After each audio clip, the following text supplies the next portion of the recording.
Let's talk about Cassie Howard from the television show Euphoria. On the surface, she is often described by viewers and by other characters in the show with a single, biting label, the pick-me girl. This term, popular in internet slang, is used for a woman who seems to go to extreme lengths, often at the expense of other women or her own dignity, to gain male approval and validation. She's the one who says, "I'm not like other girls," who molds herself into the perfect fantasy of whoever she is with. Who seems desperate to be chosen. In Cassie's case, we see this play out in heartbreaking detail: her dramatic relationships, her intense need for love from Nate Jacobs, her willingness to betray her best friend Maddy, all to feel seen and wanted. But to stop at calling Cassie a pick-me is to miss the entire point of her character. That label is not a diagnosis, it is a symptom. If we look closer, peeling back the layers of her performance, we see that Cassie Howard's behavior is not a simple personality flaw but a profound cry for help. A complex psychological survival strategy born from trauma, abandonment, and a shattered sense of self. This is a psychological portrait of a young woman in deep pain, using the only tools she has ever known to feel a momentary sense of worth. To understand Cassie, we must start at the root, her family environment, which has fundamentally shaped her psyche. She is the product of a chaotic and unstable home, raised by a single mother who, while loving, is also struggling with her own addictions and relationships. Cassie's father is absent, a figure who drifted in and out of her life, offering inconsistent affection and ultimately abandoning the family. This early abandonment is crucial. For a child, a parent's love is the first mirror in which we see our own value. When that mirror is cracked or held up only occasionally, the child learns that love is not a constant, safe foundation but a scarce resource that must be earned and fought for, and that can be withdrawn at any moment. Furthermore, Cassie's introduction to sexuality was traumatic and premature. Her father took her to get a pregnancy test at a young age, and she was sexualized early on, learning that her body could be a source of attention. Albeit a dangerous and confusing one.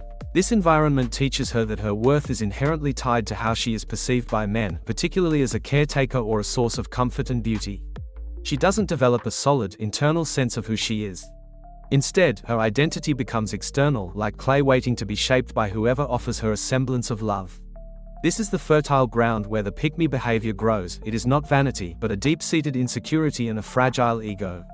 Psychologically, we can see Cassie displaying patterns consistent with borderline personality disorder traits and a severe anxious attachment style. People with BPD often have a history of childhood trauma and struggle with a persistent fear of abandonment, unstable relationships, a distorted and shifting self-image, and intense, uncontrollable emotions. Watch Cassie in any of her romantic entanglements. Her sense of self completely dissolves into her partner. With McKay, she was the supportive, devoted girlfriend, her happiness entirely dependent on his validation. When that relationship crumbled, she was utterly lost. Then, with Nate, this phenomenon escalates to a terrifying degree. She constructs herself into his perfect woman, based on a fantasy he described once. She studies Maddy, she changes her hair, her clothes, her demeanor, all to match what she believes will make him love her. This isn't cunning calculation, it's psychic disintegration. She has no core Cassie, so she becomes a mirror, reflecting back whatever she thinks will secure the attachment and stop the terrifying feeling of being empty and alone. Her emotional reactions are extreme: the hysterical crying, the screaming fits, the desperate bargaining. These are not the manipulations of a schemer, but the raw, unregulated outbursts of someone whose emotional pain is physically overwhelming, who feels every rejection as a life-threatening abandonment. Her pick-me actions, betraying her friend, accepting terrible treatment, constantly seeking reassurance, are maladaptive coping mechanisms. They are the frantic attempts of a drowning person to grab onto any lifeline, even if that lifeline is a person who is actively harming her. The concept of the male gaze is also internalized in Cassie to a pathological degree. She doesn't just experience the gaze, she has internalized it as her own judge and jury. Her perception of herself is almost entirely through the lens of how she believes men see her. Her body, which she has learned from a young age is a source of power and danger, becomes her primary currency. In the infamous carnival episode, her breakdown is triggered by the feeling of being visually judged and rejected. Her entire existence is a performance for an imagined male audience, and when she feels the performance is failing, her world collapses. This explains the apparent contradictions in her behavior. She can be vulnerable and sweet one moment, then rageful and spiteful the next.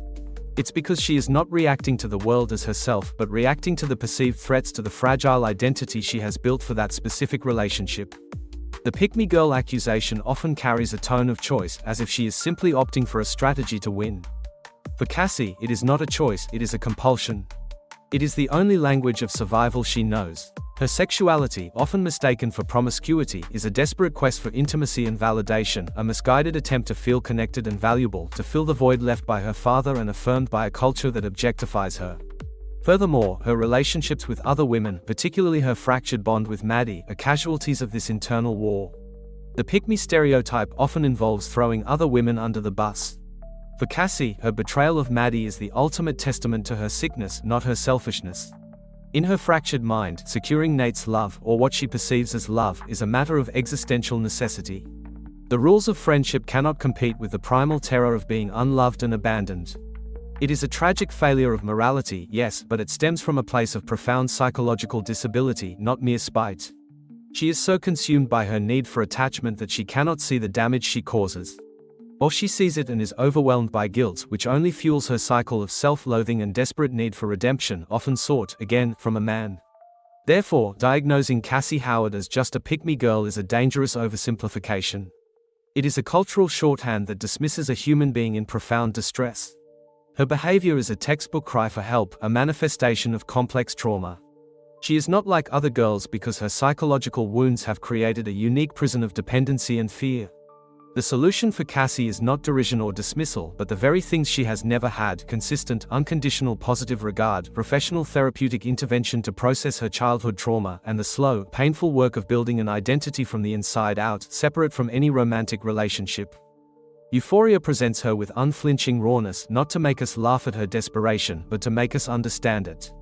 Her tear-streaked, frantic face is not the face of a pathetic girl seeking attention, it is the face of someone who is psychologically screaming in pain, using the only vocabulary she has ever learned. To label her is to stop listening. To understand the psychology behind the label is to hear that scream for what it truly is, a call for the love, stability, and selfhood she has been desperately searching for in all the wrong places. A journey not towards picking a man, but towards finally picking herself, a task that feels impossible when you don't believe a self even exists to choose. Her story is a tragedy, not a cautionary tale about being that girl, but a stark portrait of what happens when a young woman is never given the tools to build a home within herself, and so spends her life desperately and destructively trying to move into someone else's.